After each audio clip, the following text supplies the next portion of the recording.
Okay, this is Brindlewood Bay tourist season part, I don't know, 6 maybe? David, are we in 6? You just watched it. I did just watch it, but I didn't pay attention to which number it was. I think it's 6. This is going to be kind of a baby session today because I have to have a meeting with our printers in a bit. But so we'll probably play for about an hour and a half and then do Stars and Wishes. But we did not have David last week, but David has watched the video, so they're totally caught up. So let's just go straight to sort of where we're at right now in terms of, well, let me take a look at the characters because I let some of the other characters who returned, I let them remove some conditions because a fair amount of time has passed between now and the last mystery. And so I think, Ruth, you can clear Shaken if you want. Or no, that came up this last time. Never mind, keep that. But Ida, you can remove Unnerved. And then Ida, also, if you want to go ahead and take an experience point because you helped in the last mystery, even though your character wasn't here for the solving of it, you can mark that XP. Okay, cool, thanks. And so where we are right now. So right now, the Mavens are in Boston. They're just wrapping up a week-long tour. And 3 of the 4 of you went to a play. The play was, the invite came from, I believe it's Esther's nephew, correct? Do I have that right? Esther's nephew, who is a stagehand, aspiring actor, but stagehand in this production, invited you all to this play. The play is called The King in Shadow. And it's a very avant-garde, very strange, bizarre kind of piece. It's a weird capstone for your vacation, if I'm being honest. And we saw the play, some strange things happened. The occluded king character might have spoken to Esther, like from stage and just to Esther. A lot of weirdness was going on.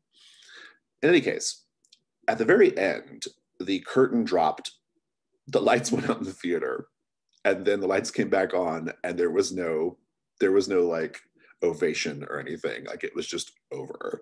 And later, the nephew, whose name is slipping my mind right now. What is the name of the nephew? I don't recall. Is it like Jeremy or something? Does that sound familiar? Maybe. I think Jeremy's right. We might rename him Jeremy regardless, unless you can remember what it was, or you have a better name. So Jeremy, we'll say, came to your hotel room at the end there, and I think I just want to role play that scene. So he comes to your room the next morning while you are getting ready, and he says, "So that strange ending to the play last night. There was something bad happened. Like really, really bad. One of the actresses, Natasha Gray, she played the journey woman. She was found dead. A real ritual dagger, not a prop, plunged into her heart. It happened while the lights were out. Boston PD's looking into it, but I was kind of hoping, with your background in this sort of thing, that you might be willing to extend your stay by a day or two to maybe help out." I think it could be good for Ruth's podcast. Oh, yes. This sounds like something that she would get quite at least one episode out of, I guess. But it's you seem really troubled by all of this, of course. Is there anything you can, like, is this a surprise that this happened? I mean, not to be well, there's not supposed to be a murder in the play, if that's what you're asking. Well, yes, of course, but I mean, I'm sorry to say this, but this was really weird, this whole play that we saw yesterday. There was so many moments where I wasn't sure what was going on, and maybe I'm just too old for all of this, but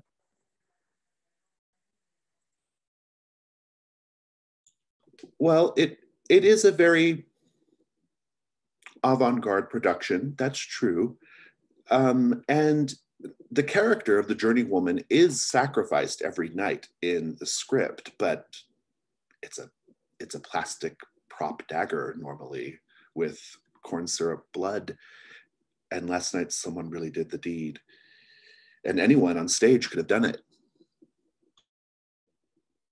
Well, who in the production normally stabs her? You said she dies every production, right? Yes, but it always happens behind a closed curtain. So there is no scripted character who stabs her. The curtain is just raised and she's there dead. It's meant to be an ambiguous ending.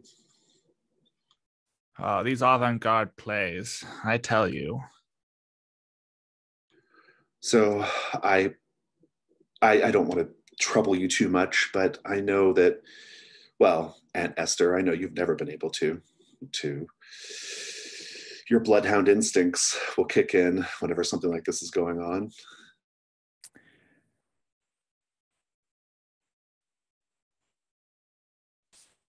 well, in any case, let me tell you, it's sometimes if you take things too far with the theater, I mean, there have always been reports about you shouldn't put up these occult things on the theater stage. It's really, these things are to be taken seriously. And let me tell you, from the life I've lived and what I've seen all around the world, there are more things than you can imagine that might be true. This is not something to play with.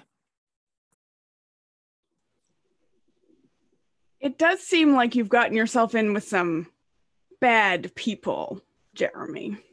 Well, and Esther, the police are questioning everyone. I mean, I'm supposed to go in for an interview later today. I mean, I wasn't on stage, but I was close by, and I suppose theoretically I could have done it. I mean, this is also a way of helping me. Well, did you do it? No, of course I didn't do it. Would you be willing then to be our eyes and ears and maybe help us know what the police know if you're going to be there for the investigation? Sure. I'll go to the interview, and when I come back, I'll let you know what I think they're leaning towards. In the meantime, the cast members, they're all very close to each other. Most of them are husband and wife pairs. They hang out in the day at a little private drinking club called the Sticks. I'm sure they can be found there. And, well, tonight they were supposed to have a dinner party at the home of the Sinclairs. The Sinclairs are the husband and wife who organized the theater troupe. But I don't know if that's still going to happen given the murder.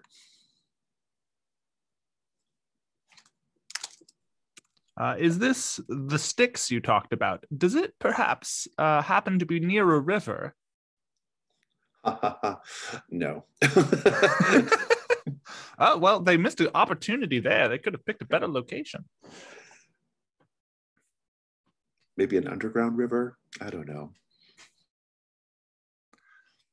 Well, where do you think we should start then? Who is your, if you were to pin it on someone, who's your primary suspect, Jeremy?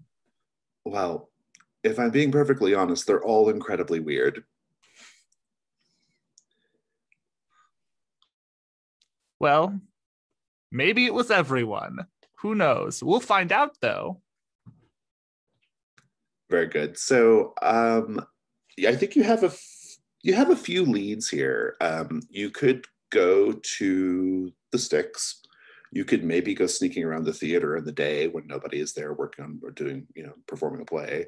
You could, it's called the Twilight Theater, I think is the name. I promise I wrote this. The Twilight Playhouse. Or you could wait till the evening and go to try to crash the dinner party, I suppose. There's a few different angles you could take, I think. I know Ida would be really interested in checking out the theater, the scene where it all transpired, because I think if there was like if there was a killing that happened on set, there might be some hints at there on set that were left behind by the killer. So that's where her mind's at. Yeah, I think I'm on the same page. Go to the theater before the police contaminate the scene too much. I think then Laura will say, Ruth, should we head to the Stinks then?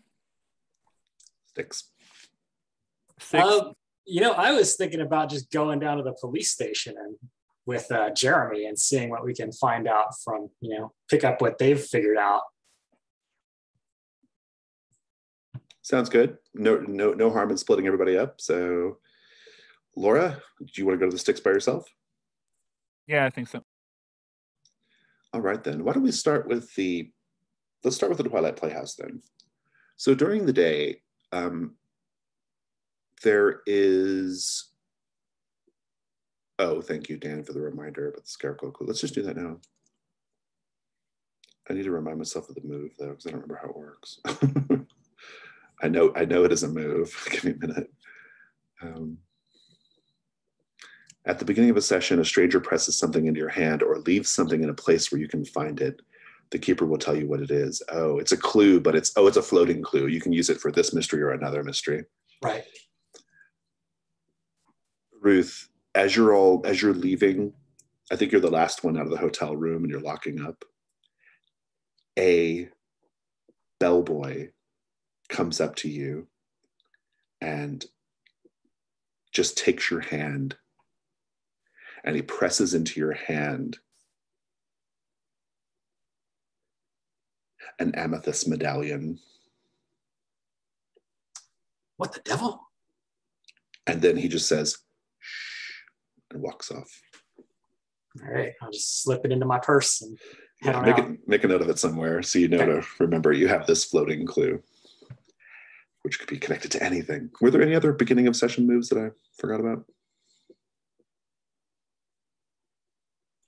I think I need to select my questions for today. Oh yeah, if you want to, select your not dawn questions, your end of session questions if you haven't done it already. Can you remind me what happens when I get to yell, "This is it, this is how you die"? Yeah, so if you do that, let me read it. So it's a fun move. If you say, "This is it, this is what the occluded king whispered to me, this is how you're going to die," if they can choose to go through with the action or not at that point. If they do go through with the action, you both mark XP. But the die roll, the 6- result is replaced with "you are killed." The keeper will describe how. So that's what that move does. It's just a one-time use, and you got that because of the pallid mask. So, yeah, okay. So let's get back into it then. So the Twilight Playhouse it's a crime scene. And the cops will have the stage taped off. And so getting onto the stage might be tricky, but you can otherwise have access to back of the house or the front of the house as you wish. So Esther, what do you think?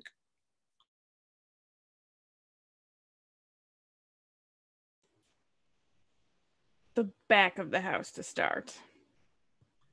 So we are thinking costumes and crew members, although the crew members may not be super busy because there's not likely to be a performance in the next few days. But there are still people there, like kind of just doing, little tasks. A question for you. This is just for you. Do you, Esther, have any experience in the theater? And if so, what about this place takes you back?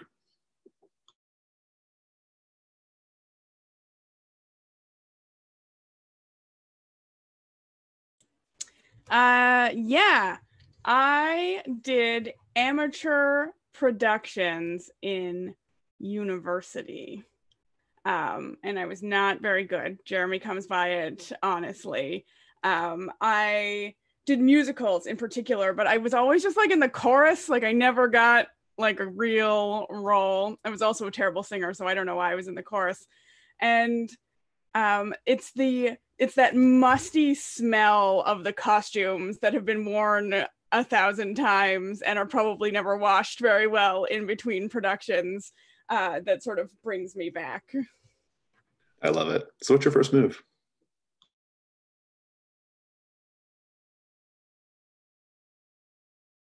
I guess I would like to go look at the props. And is Bo with you? Bo is always with me. Okay. Unless, I guess it doesn't make sense, but Bo's with me. Go to the theater. It's fine. And Ida was also going to the theater. So yeah, I know. I'll check in with you in a minute, Ida. Yeah. Ida, where are you going to start? In the front house, back of the house? You can try to get on stage. I definitely think on stage, where like behind the curtain where the victim died is her first point of interest. Well, I'll probably have a scene with you with a cop or something, trying to get past the tape. But okay. Let me pick up with Esther. So Esther, prop department. I like that. You get to see all the strange weirdness up front in all of its 2D glory. I think that, are you just kind of moving things around, poking around, that kind of thing? Yeah, I guess I'm hoping to stumble across the like knife that was supposed to be used, the prop knife, or is it missing or anything like that? Just kind of like generally. I love it. Do the meddling move. Reason's fine. For a journalist, I don't have really great reason. 8. All right, hold that thought. So, Ida, when you get to the stage, are you going to just try to sneak up, or are you going to try to actually talk to one of the police? She's going to try to talk her way past. I have an idea. Okay.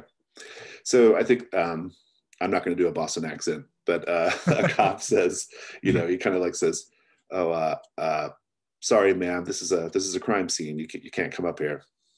Oh, I'm very sorry to press on you like this, but actually, I really must see the scene. You see, and she reaches into her bag and pulls out a series of documents. I'm going to use my memo with trade secrets here from my cozy little place. You see, I was on the patent for some of the effects equipment that was used, and we believe that might have contributed to the murder. I really have to verify whether or not our company is partially liable for this. That's good. I like it. You don't even have to mark it. He'll let you up. He says, okay. He kind of pretends like he knows what he's looking at, He does that this checks out. Just try not to touch too much, especially anything that looks like, blood or anything like that. Oh, I'm terrified of the stuff. I'll keep well clear of the body. Sure, certainly. And he'll let you up. The body's gone, but the rest of the scene is actually quite intact still. So, Ruth, you're going with Jeremy. He says, on the way, Jeremy says, "Thanks for coming with me, Aunt Ruth." Or not, you're not Aunt Ruth. You're just Ruth. He says, "Thanks for coming with me, Ruth." He says, I really hate to just sort of impress this on all of you, especially when you're trying to, be on a vacation. But I've been listening to the podcast. It's really great. Oh, well, thank you. It's always nice to meet a fan. Yeah, I saw that you actually moved from your ranking went from 675 on true crime all the way up to like 581. So that's great. Yeah, I'm hoping to break 500 by the end of the month. So we'll see where we go. He says, "Well, if you cover this case, I think you've got a winner." You get to the police department, and they insist on interviewing him separately, unless you are his representation. I'm not sure I could pull that off, but I think I want to get him to take my recorder in his pocket and record his interview. Very good. Oh, that's good. I like that as a meddling move with composure, even though it's kind of his composure. And I think I think that's, just composure. That's fine. I'm not going to make shaken happen since it's his composure that's kind of important. Right. Okay. That is a 10. Nice. No, 11. I guess it doesn't matter. But yeah. Okay. We'll come back to that. Laura, the sticks. It's a private club, but the door is open. You can just go inside. Laura will go inside.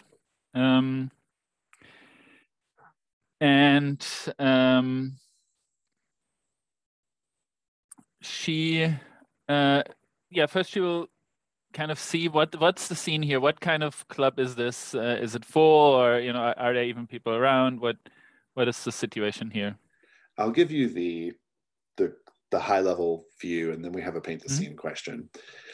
At a glance, it's fairly empty. There's a bar, and there are banquette seats, and there's one great big round sort of banquette seat where all the troupe members who are in the performance, at least, are sitting. At first, it just looks like a sort of vague black blob in the corner until you realize that's just all the performers, and they all wear black, and they don't seem super jovial. They're kind of leaning in and drinking and talking in hushed tones. Here we have a paint the scene question. This is for everyone. Being in the sticks feels like being unstuck in time. What do you experience, or would you experience if you were there, that makes you feel this way?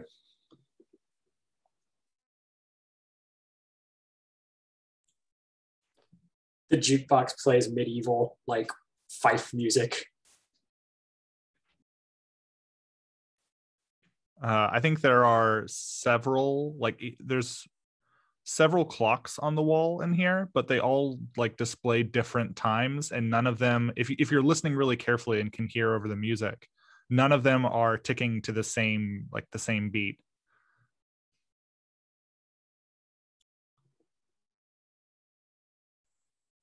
I think they only serve classical, 1920s cocktails, stuff like absinthe or something. It's classic goth drink, right? I think there are also a bunch of photos on the wall with the same people in them, but they all seem to be from a wide variety of eras, but the people all look the same age in them. And some of them you don't recognize, they might be futuristic looking in some way. I love it. Ooh, 1920s classic cocktails. I've had a bunch from a particular recipe book. They're all disgusting. People who drank in the 1920s drank differently than we did. Lots of stuff with creme de menthe, which is vile in a cocktail. Just throwing that out there. A grasshopper, disgusting. Vodka stinger, disgusting. All right. Some person will be mad at me about that, but that's okay. Good. So Laura, what do you do? So basically, I think what Laura does, and I'm not well versed enough in the Boston theater scene, or generally, I was trying to figure out some kind of famous actress or theater actress from Boston. I don't think it's really a thing. But in your defense, I don't think it's really. But in any case, I think that's what Laura will present herself as, using her Remington Steele move. Very good. Tell me about the costume. How do you do that? Yeah, I think so what these I think it's probably some avant-garde place, and I think they it might be some kind of avant-garde troupe that maybe these guys are all familiar with or something, and they always wear these kind of one color costumes. So I think what she has, luckily she packed this when she was traveling here. She packed exactly, and it's kind of like a color that is not regularly used, some very neon yellow or something. And so she has this suit that she put on, like a yellow suit. And people from the theater scene here know that's basically like a sign you belong to this troupe. And of course, not everybody knows, like all the people that work there. And I think she walks up to them and she says, like, aren't you the group that is putting on this production, King in the Shadow or something like this? People are really, we were talking about it in our last rehearsal, and some of our members have seen it, and we're really impressed. We think the acting is really phenomenal.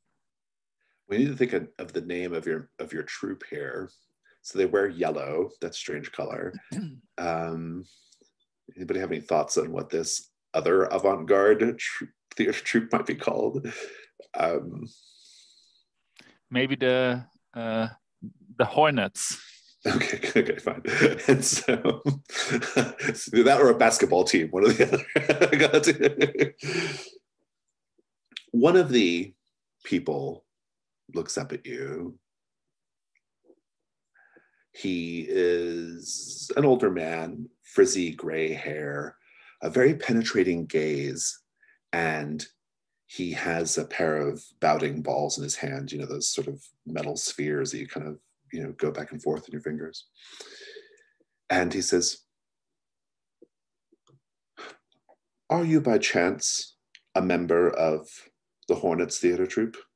I only ask because of the color you wear." You're right. Actually, I'm one of the co-founders. I retired a couple of years ago, but occasionally I still work with them. I'm surprised that a theater troupe that is mostly concerned with absurdist and frankly unserious artwork would be interested in something like The King in Shadow. Well, our younger actors, they always want to know what is going on in the scene, and your production made quite a splash. So how is it going? What are people saying? How have the first, was that the premiere yesterday? Or no. Okay.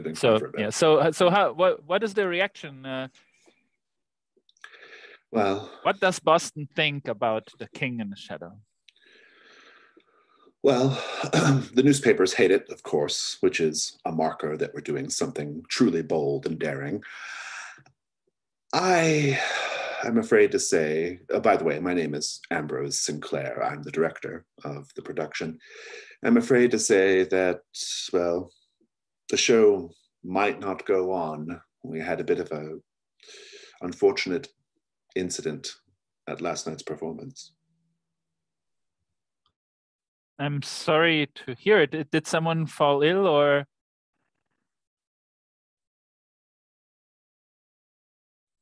We'll come back. Esther, you're entitled to a clue, yes? Yes, but I believe it has a complication. It does indeed.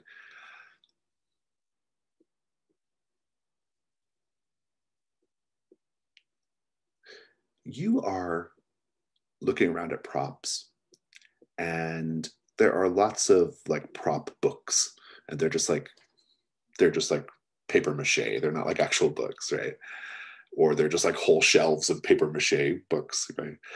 But you do find one actual book, and it's an older looking tome called Mysteries of the Occluded King.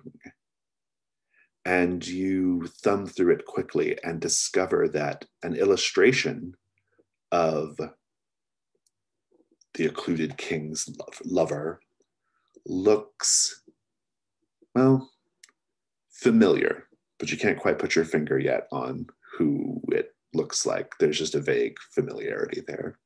But in any case, this is your clue. I'll type that down for you.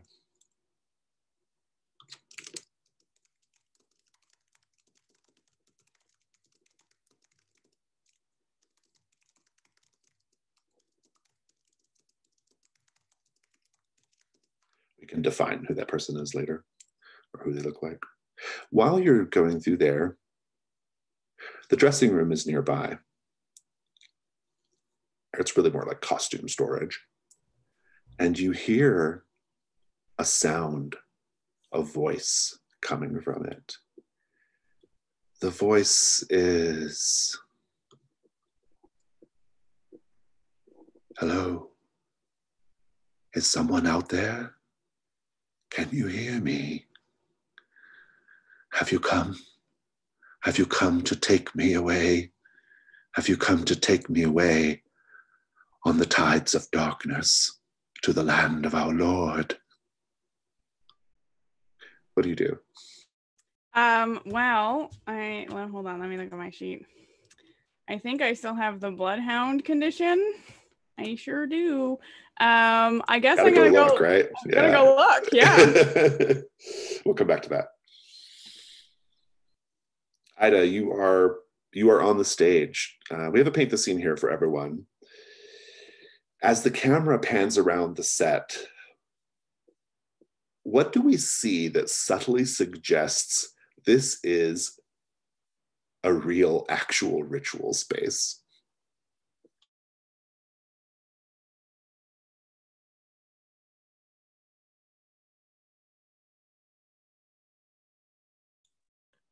So I think that this theater has one of those turntable floors, and it's actually a pentagram, like inscribed on it, like not just painted on, like etched into the wood. It's permanently a pentagram. Yes. Yeah, it's good.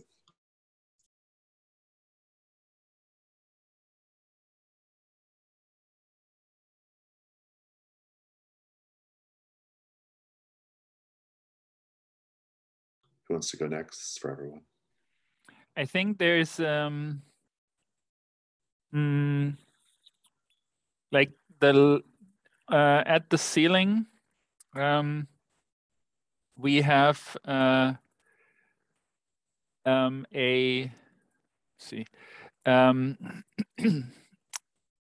I think we have like a chandelier in the ceiling, and at first glance it looks like electric chandelier and so, but if you look closely you see that it's actually with real candles. They're half burnt down.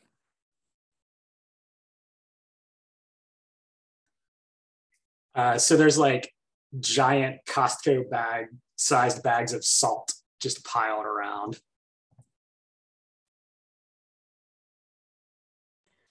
I think that most of the things are like fake, but anything that then like, so there's maybe like a cast iron pot of some kind that's real, and there are sort of going like spilling off the candles thing. There are just these few items that are like clearly real and look used. So there's like ash in the bottom of the cauldron. There's like sigils carved on things. I like it. Either that or they're just very, very into detail and realistic. They're all method actors, right? Good. So Ida, you can take your meddling move if you want. Just tell me how you're doing it.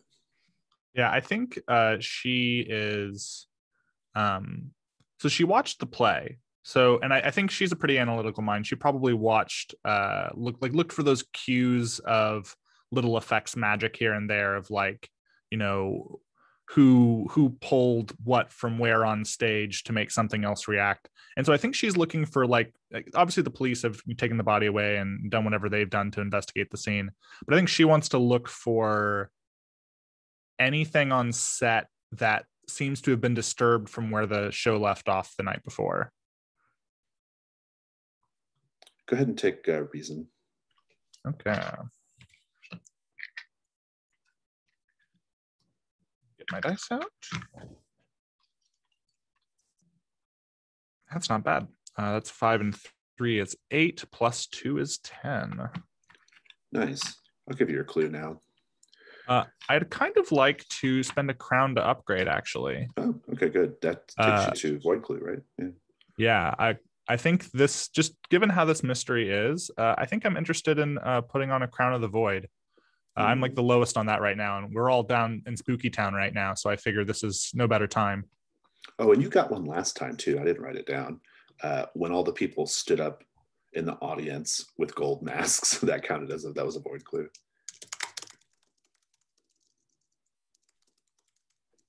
So I'm going to put on the chariot.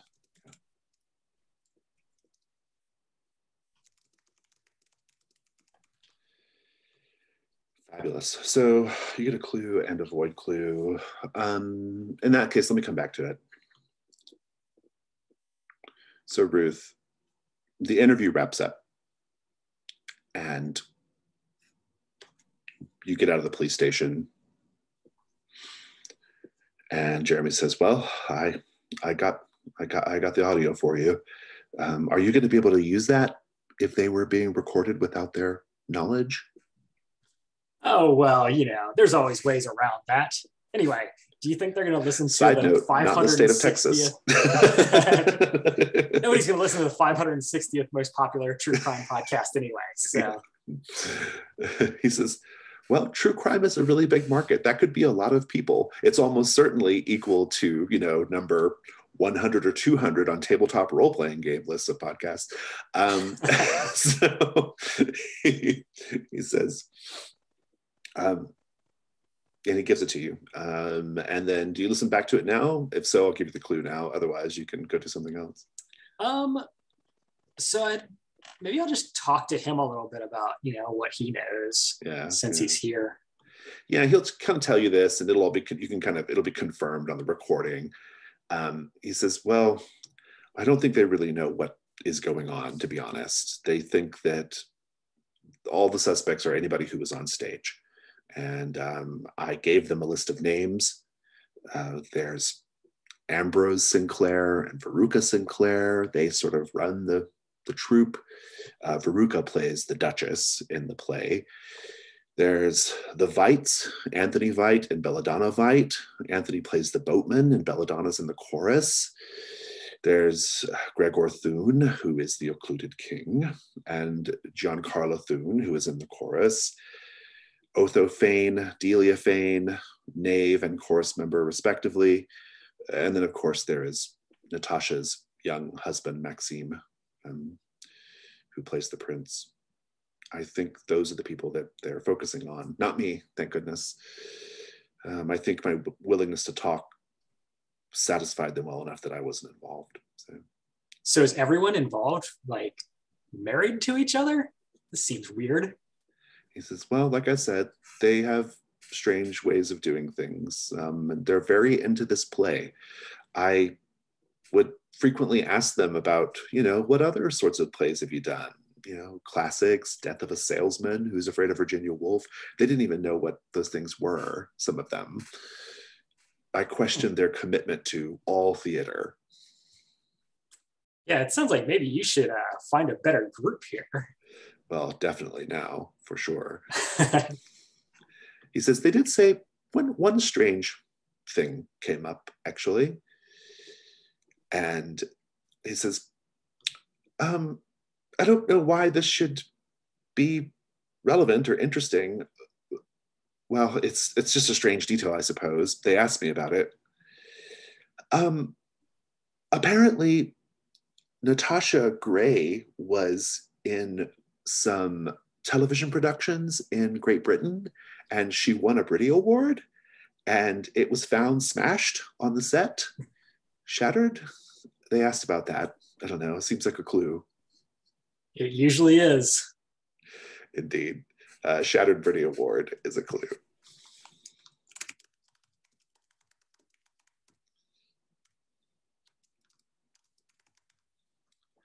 So what do you do after this conversation? I don't know. I'm assuming we all are gonna meet back up somewhere. I'll just take Jeremy out to lunch or something and Okay. just hang out. Yeah, sounds good. I like it. Good. So Laura.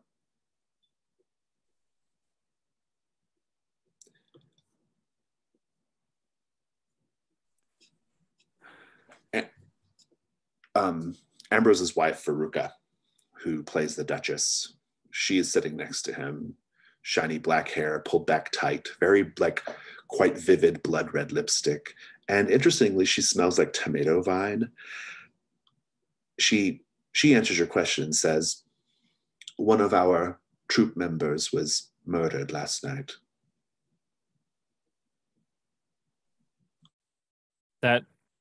That's horrible. What happened? Was it an accident? And then another voice says from across the room, there's a man sitting at a table. You didn't see him there initially, a young man. He says, of course it was a murder. Someone intended to kill her. Everyone was jealous of her. Any one of them could have done it. I turn around to see who is talking. Veruca says, that's Maxime, Natasha, the victim's husband. They were just married. That is all. I mean, I can understand why you're here, kind of trying to figure out what to do next. Well, we're not all here, are we? And that is when we cut to Esther. Uh-oh. Esther, you're going into this costume storage. And seated at the far end of this, it's like a kind of a narrow closet, walk-in closet thing. Seated on a little stool at the end of it, kind of nestled among hanging costumes, is a man.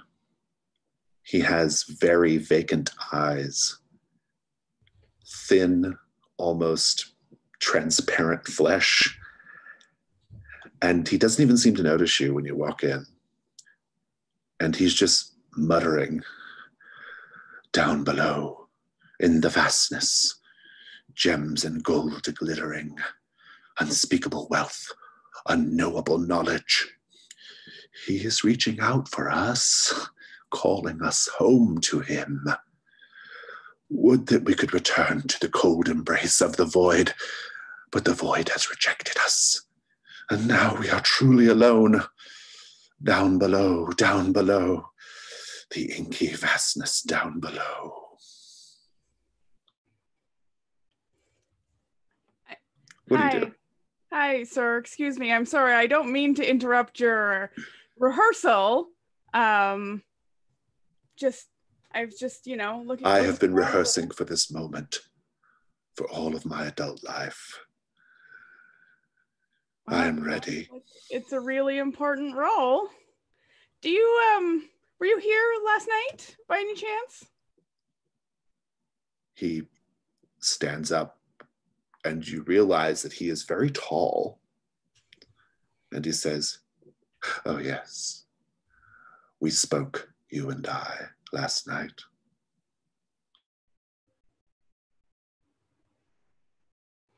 I don't. How are you feeling?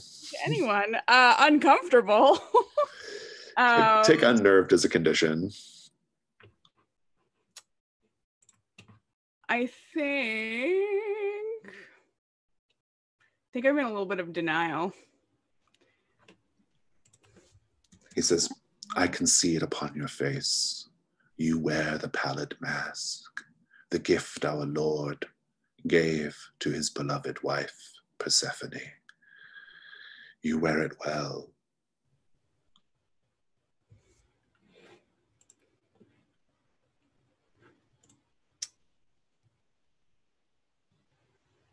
Where am I at on my Crown of the Void here? Oh yeah, I'm getting up there.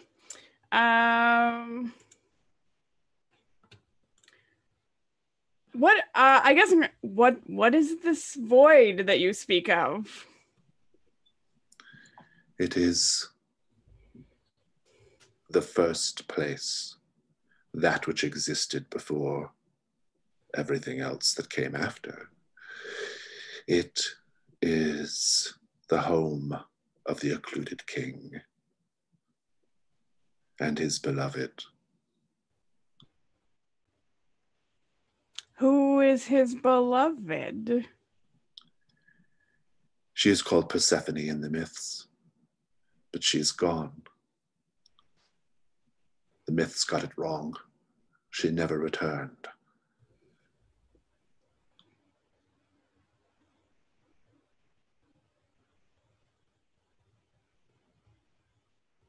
So where is she then?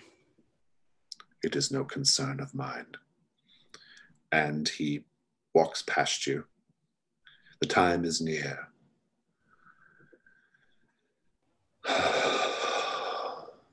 I must go and ready myself to greet him. The occluded king? He says nothing else and keeps going.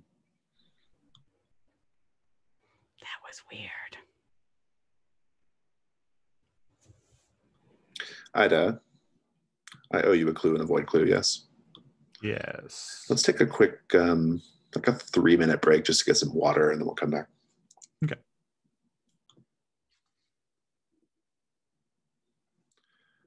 Ida, you find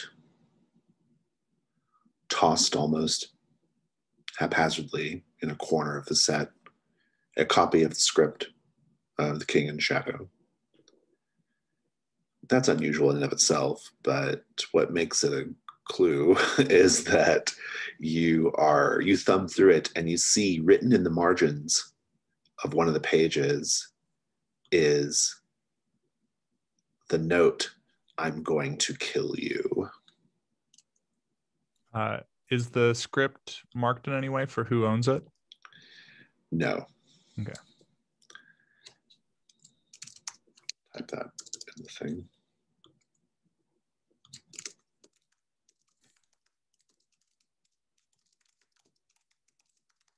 And "kill you" is written in big letters. While you're up on the stage, you hear a familiar voice. A woman's voice that says, there, you two. Just sit here and play while I go talk to my friend." Well, where do I hear this voice coming from? From the seating area, like the front of the house. Are there any lights on in the house? Just like, it's pretty dim, but enough to see, yeah.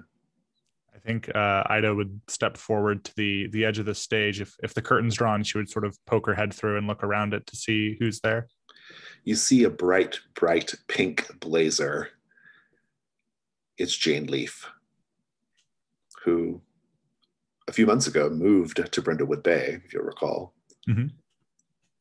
And she looks up and says, "Ida, dear, I thought that was you I saw coming in. I had to pop in and say hello." Oh, Jane, so lovely of you to drop in. What brings you all the way here to Boston today? "Oh, I'm just out with my grandchildren seeing the sights." And the grandchildren, a little boy and a girl, are like playing in like between the rows, but their backs are to you. You can't see their faces. Excellent. I think Ida directs her attention, like only for a moment, at the kids. I think she's very surprised to see Jane here.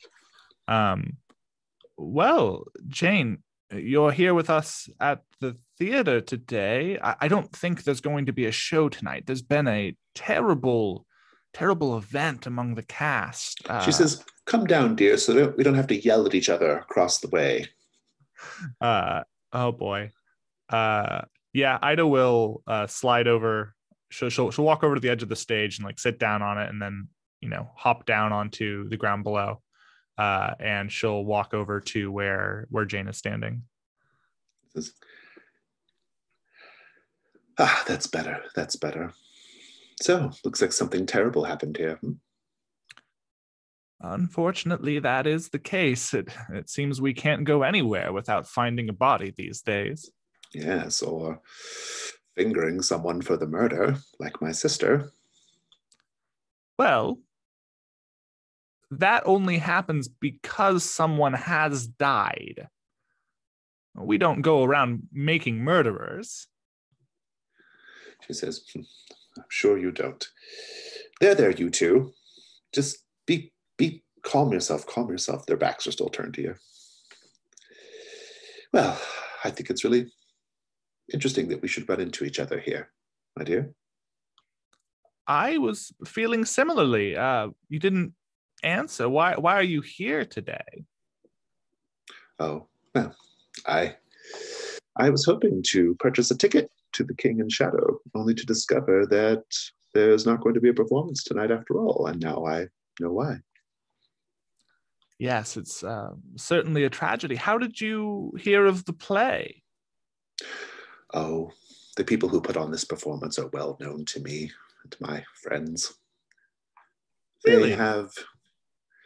We have interests that intersect from time to time.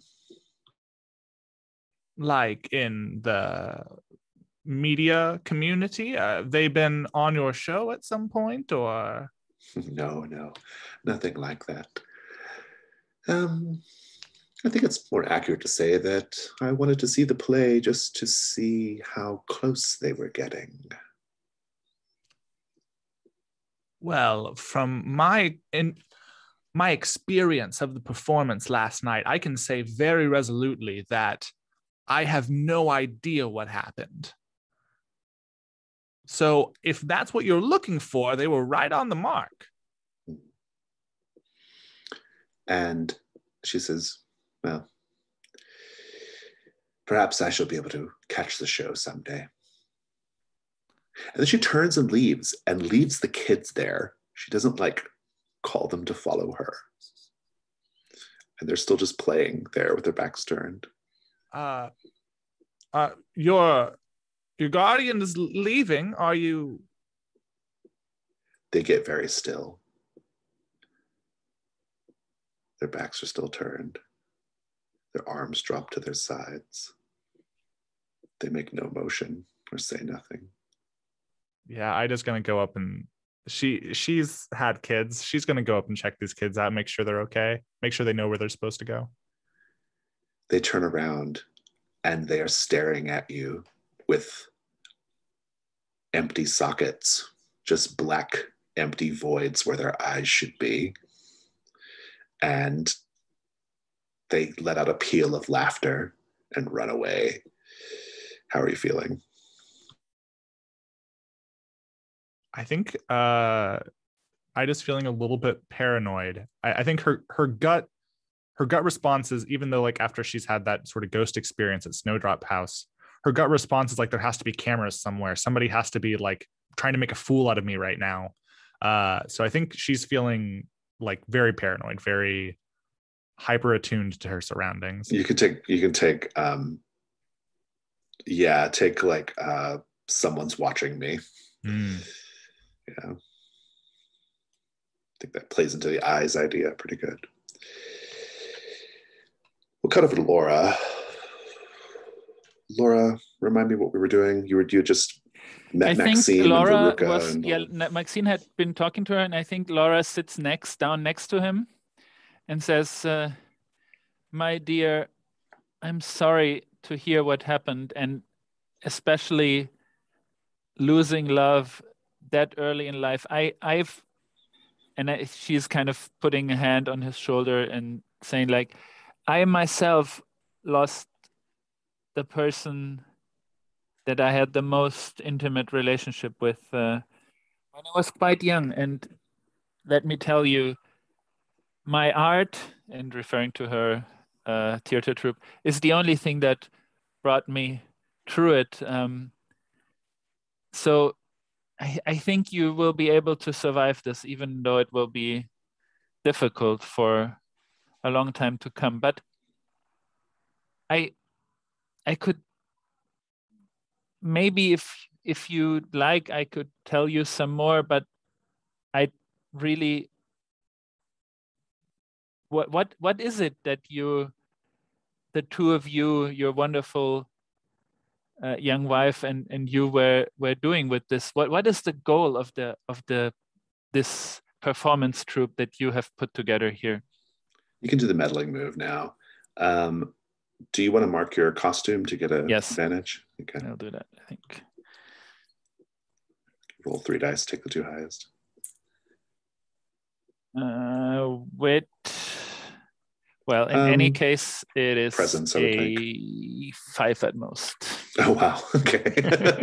That's a bad roll. Yeah, it was 2, 2, 1. Yeah. It's good. He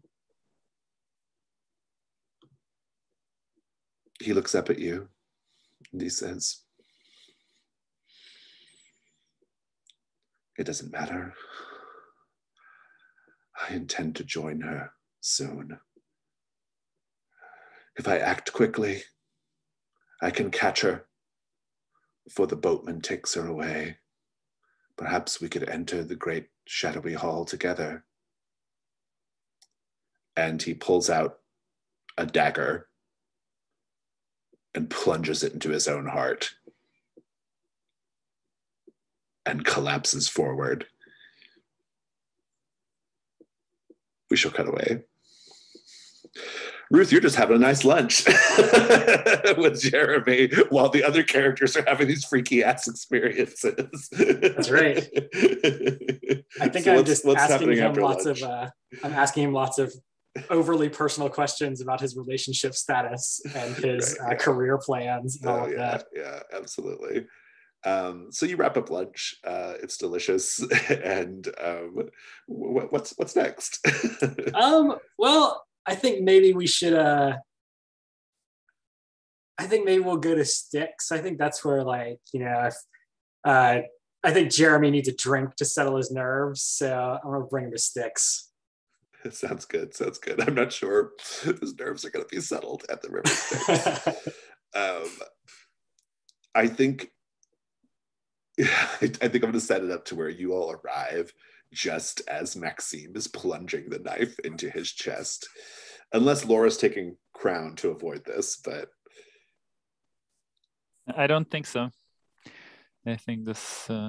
You walk in just as Maxime plunges the dagger into his own chest, and Jeremy just grabs you and says, "This is not very relaxing so far." But that's a prop dagger, right? Maxime's head slams onto the table, and blood is pooling out and dribbling down the side at this point. Oh, for fuck's sake. Speed dial the police. I think Laura just she jumps up and I think she just runs out past all of you while you basically stand in the entrance. And I think the other troop members are in shock, obviously. They're just kind of sitting there like, "Oh my God, what's going on?" So let's just frame up the scene with Ruth and Laura and Jeremy, I suppose. What's going on?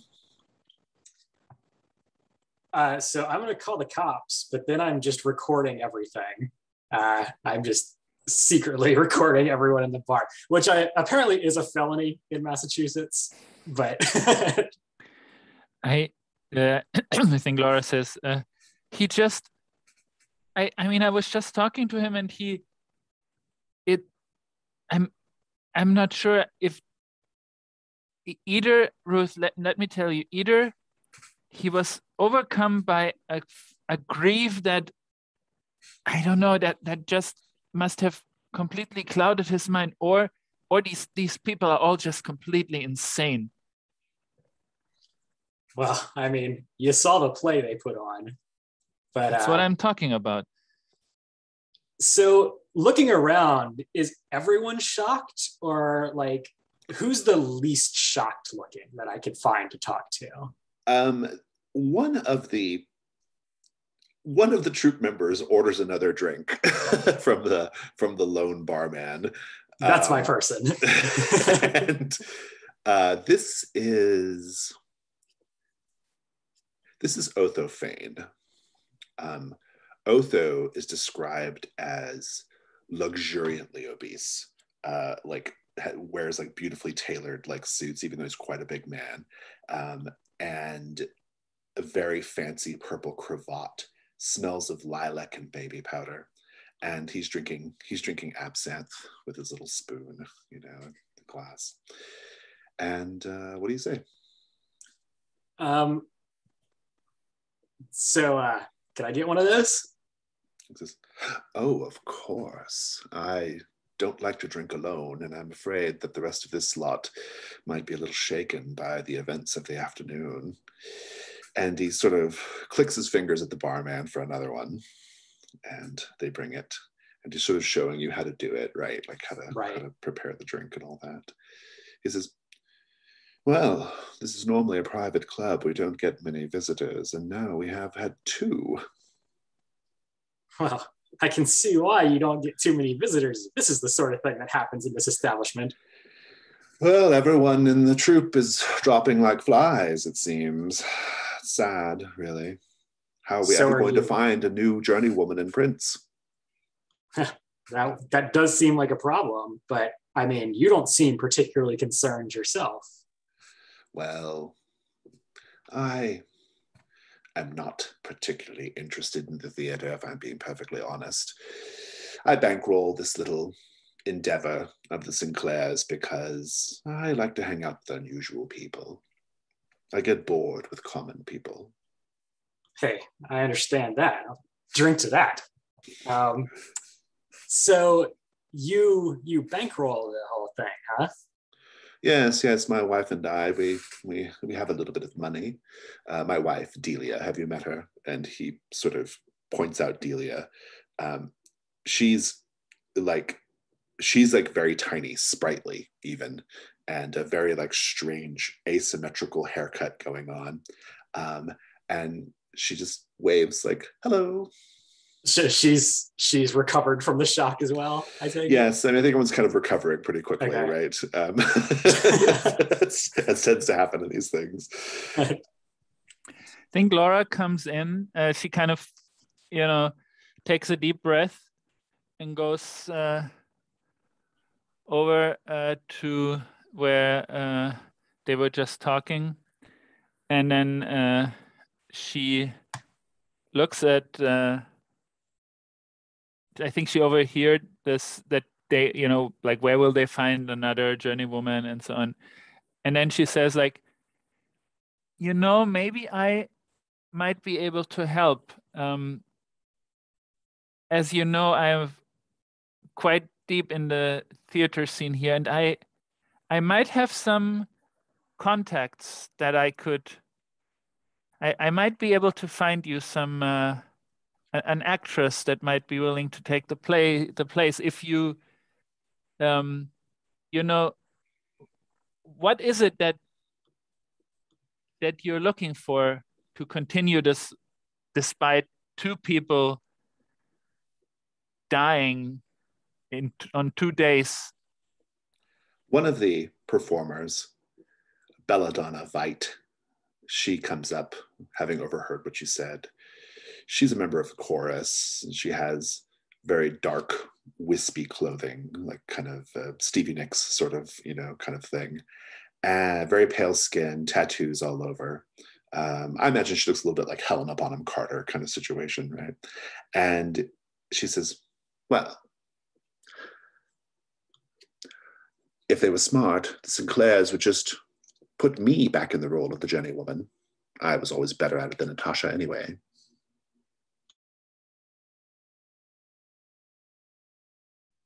So I think Ruth is going to be like, is going to go to Laura and be like, "Oh, I saw your show a few days ago, and I think you would be perfect for the part, honestly. What do you guys think? I mean..." The Sinclairs overhear this, and now the whole group is just kind of cordoning around you. And Veruca says, "Well, we're having a dinner tonight. Perhaps you could stop by and we could discuss the possibility of you taking over the role." Belladonna gets angry and stomps off because she used to be the journeywoman that got replaced by Natasha at a certain point. I should also mention we have one other member of the troupe present, who is Giancarlo Thune, long hair with gray roots.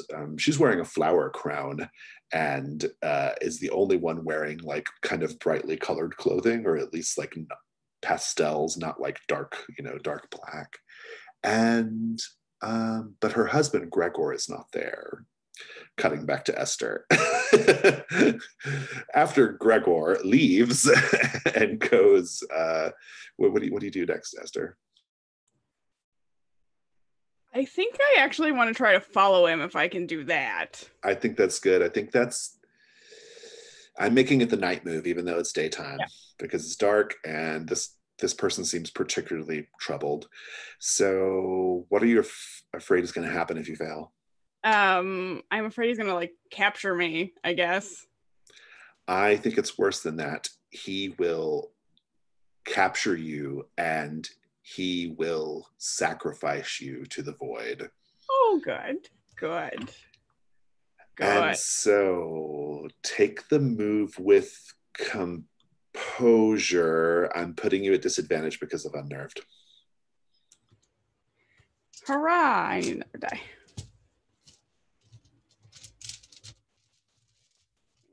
Here, there we go.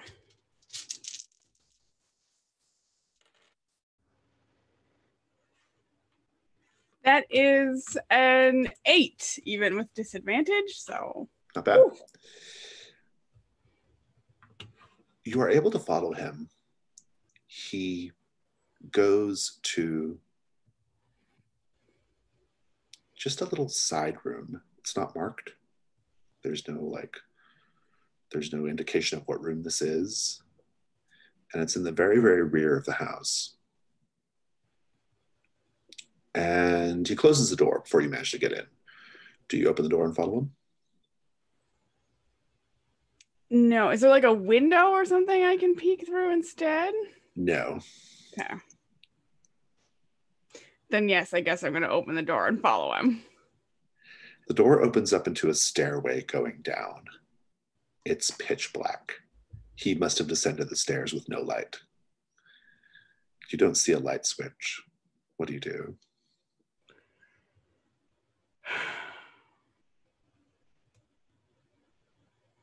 I tell Bo to stay behind, and then I go down the stairs slowly. We'll come back to that. Ida, after your run-in with Jane Leaf and whatever little apparition took place at that moment, what do you do?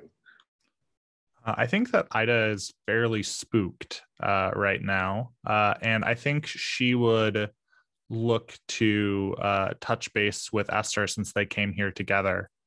So I think she would know that Esther had been behind stage. So she's probably going to look for wherever Esther was. Okay, so you're going to find Esther. I like that. I'll turn it over to Alicia out of character and ask, do you want Ida to go with you down the stairs, or do you want to do this alone?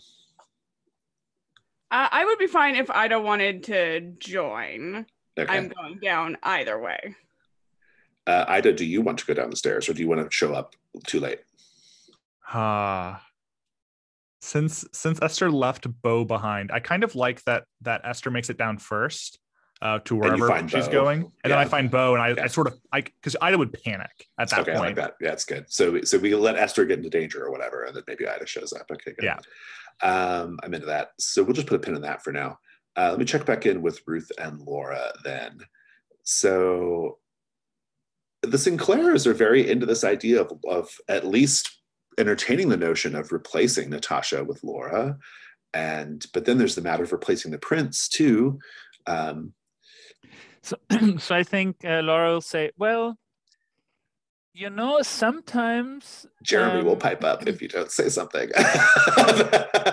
No, I think Laura will say that if you could let me have a look at the script, and maybe Maxine's version of it, where the instruction of how to play the role, then I could, if we had that, then I could. And she takes out this little booklet where she has numbers, from people that she knows back from LA, and she says, "There's this one person in here that sometimes used to rehearse with us, who's actually an actor out in Hollywood, but lives here, and I think he might be perfect for the role. Jeremy leans over to Ruth and says, I would be perfect for the role. I know you would. Trust me, I'm going to do everything I can to get you in this role. And good. So then Veruca says, well, so it's settled then. Well, if it hadn't been for the suicide that just happened in front of all of us, we would have to leave anyway to go get ready for the party. Are you going to hang around and tell the police what you saw, or will you be leaving with us? So I can hang out and wait for the police, so I can let Laura go with them and start cozying up to them. Okay, good. Okay. So they will go, and they'll take you back to Sinclair's apartment early before the party. But because you were there, Ruth and Jeremy have a standing invitation as well, and probably Ida and Esther too, if it comes right down to it. And Ruth, while you're there, relatively unattended to in the bar before the cops get there, what do you do? Oh, I'm going through this guy's pockets. Sounds good. Make a meddling move with reason. That is a 6. You are going through his pockets, and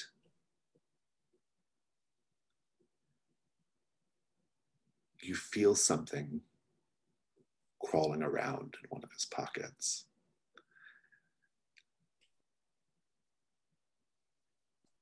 An insect, maybe something ropey like a snake. If you jerk your hand away too quickly, it could be bad. You know this because you're a nature enthusiast. So what do you do?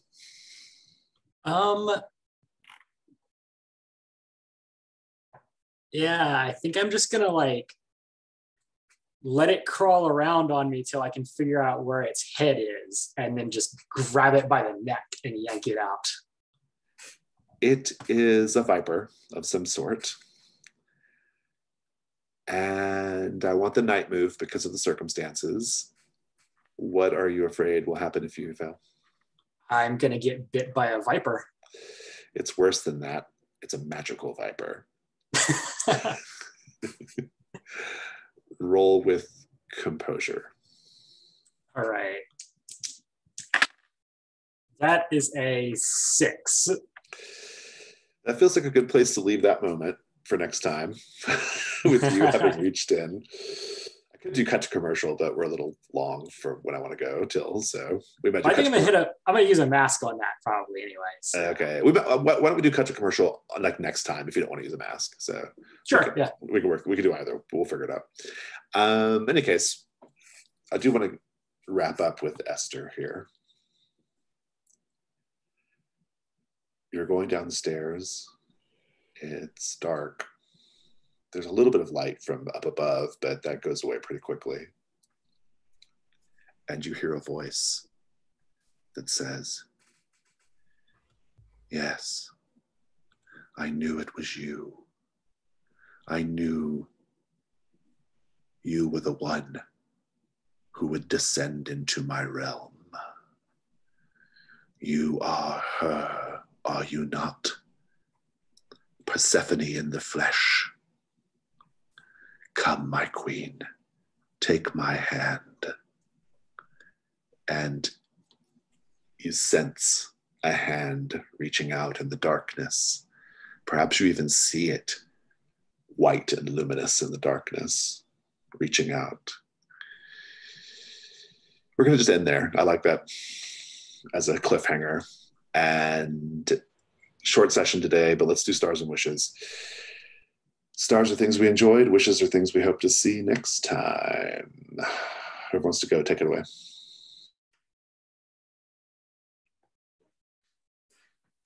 So my star, I really like Laura's infiltrating the the group here and like pretending to be an actress and all of that. I was very into that.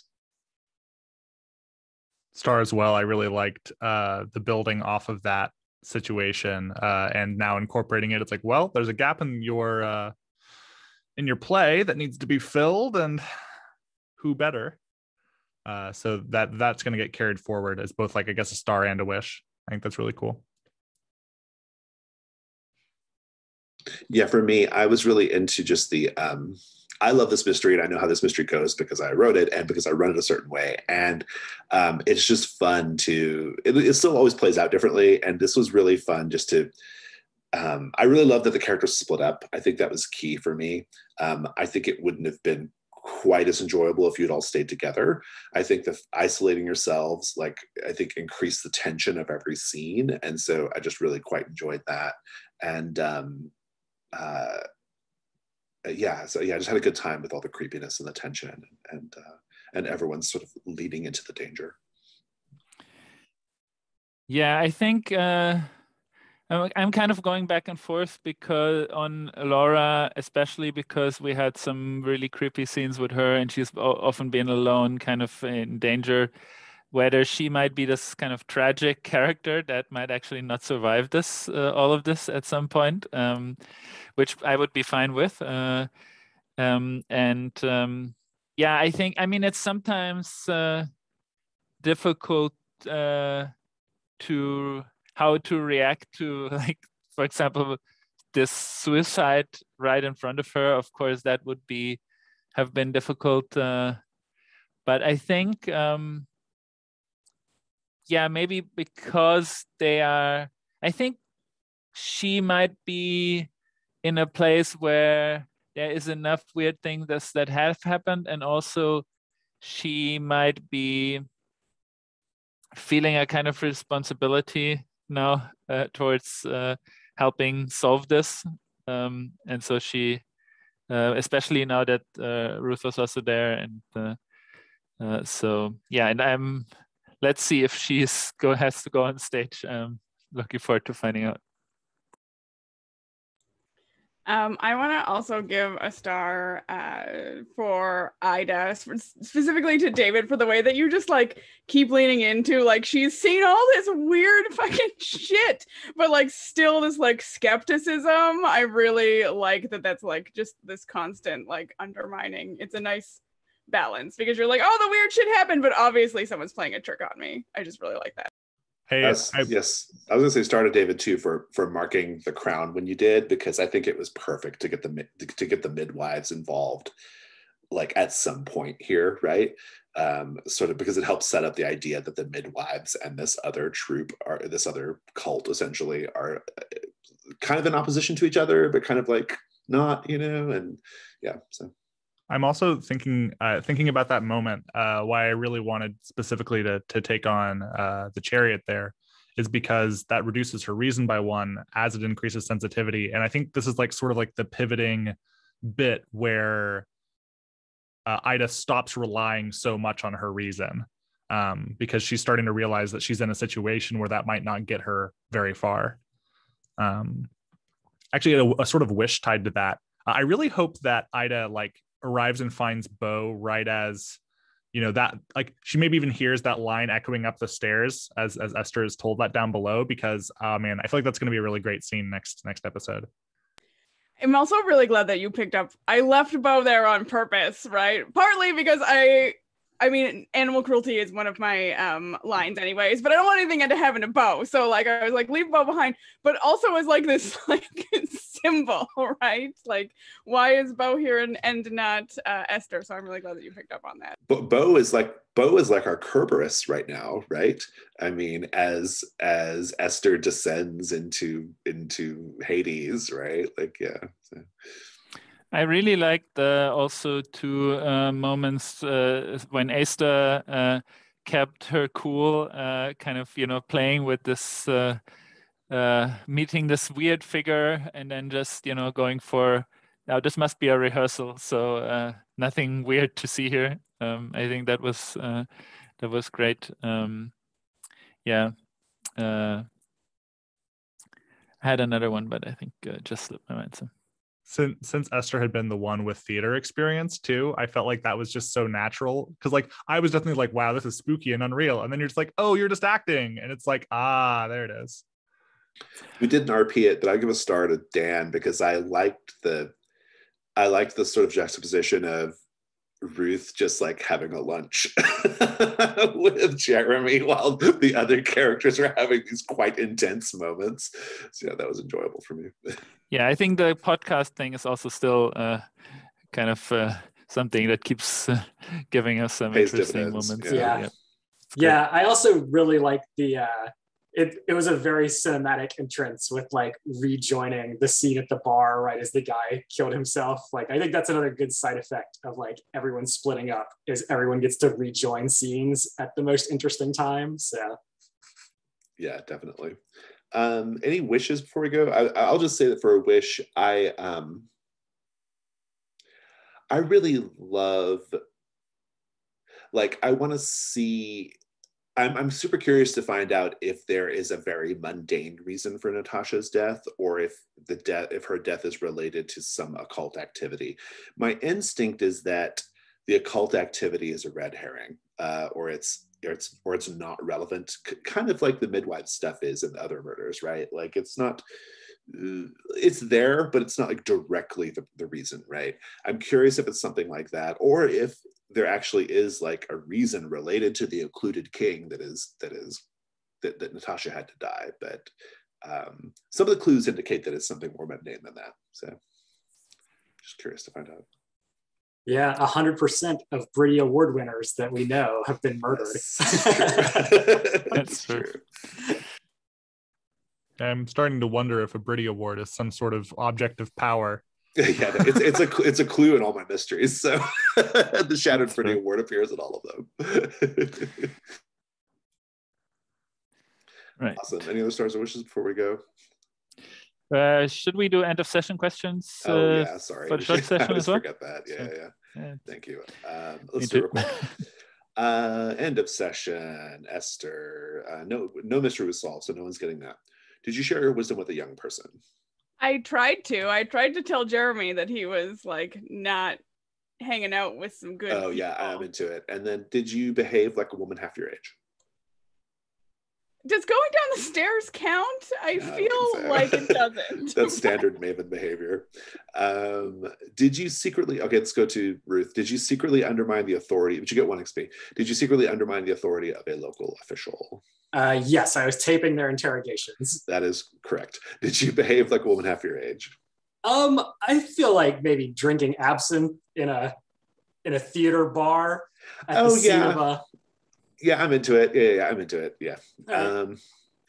Let's see. Let's go to Ida. Did you show someone that you've still got it?